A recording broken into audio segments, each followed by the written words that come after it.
कामधेनु, जिसे अक्सर बहुत सारी गाय या इच्छा पूरी करने वाली गाय कहा जाता है, हिंदू पौराणिक कथाओं में एक दिव्य और पौराणिक गाय है।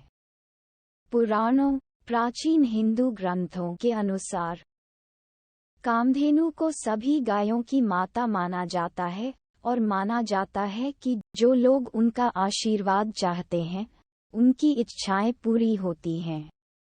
कामधेनु की कहानी ऋषि वशिष्ठ और राजा विश्वामित्र से जुड़ी है, जो हिंदू पौराणिक कथाओं के दो प्रमुख व्यक्ति हैं। यहाँ कहानी का सारांश दिया गया है। एक बार वशिष्ठ नाम के एक शक्तिशाली और गुणी ऋषि थे, जिनके पास कामधेनु थी। वह एक चमत्कारी गाय थी, जो असीमित मात्रा में दूध देने में सक्षम थी। वशिष्ठ ने विस्तृत अनुष्ठान करने और मेहमानों का आतिथ्य सत्कार करने, उन्हें प्रचुर भोजन और पोषण प्रदान करने के लिए कामधेनु का उपयोग किया।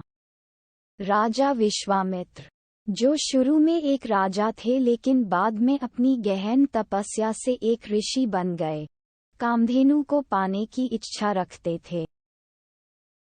उन्होंने वशिष्ठ से संपर्क किया और गाय का अनुरोध किया, लेकिन वशिष्ठ ने ये कहते हुए इनकार कर दिया कि कामधेनु उनकी संपत्ति नहीं है बल्कि एक दिव्य प्राणी है और उनके परिवार का हिस्सा है।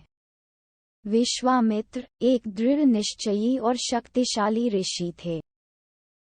उन्होंने कामधेनु को जबरन लेने का प्रयास किया। हालांकि एक दिव्य गाय होने के नाते कामधेनु ने कई शक्तिशाली प्राणियों का आह्वान किया और दिव्य योद्धाओं की एक सेना बनाए।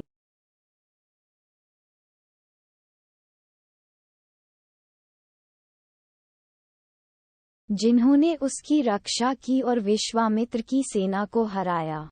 हार को देखकर विश्वामित्र को अपनी इच्छा की निरर्थकता और वशिष्ठ की आध्यात्मिक शक्ति की सर्वोच्चता का एहसास हुआ।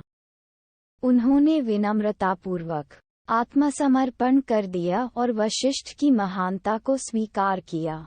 अंततः अपने राज्य को त्याग दिया और आध्यात्मिक ज्ञान प्राप्त करने के लिए गहन तपस्या में संलग्न हो गए। कामधेनु की कहानी संतुष्टि, विनम्रता और ब्रह्मांड में दैवीय व्यवस्था की मान्यता के महत्व का प्रतीक है।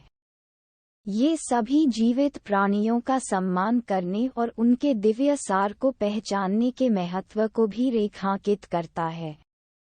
कामधेनु एक इच्छा पूरी करने वाली गाय के रूप में हिंदू पौराणिक कथाओं में प्रचुरता, पोषण और धार्मिक इच्छाओं की पूर्ति का प्रतिनिधित्व करती है।